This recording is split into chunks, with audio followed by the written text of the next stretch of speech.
તમે મુખ્યમંત્રી હોય તો લોકોને શું નથી ગમતું? લાલ બત્તી કાઢી નાખો.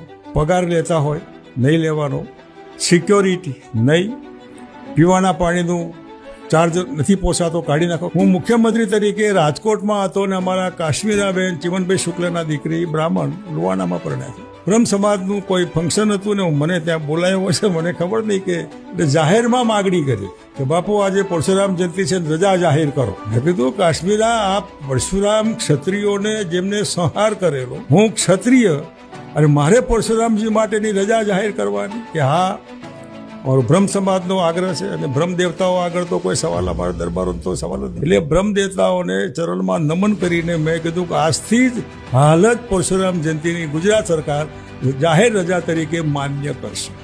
એ વખતથી આ એટલું નહીં, પૂજારીઓને પણ કંઈ મળતું જ નહોતું, એનો બી પગાર આપણે આપેલો. બી પૂજા કરે તો ક્યાંથી લોટ માગે?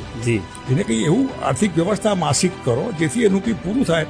આવા પ્રજાલક્ષી નિર્ણયો, અને એના માટે સરકાર લોકો માટે, એવા લોકોની જેને ખરેખર સરકારની જરૂર છે.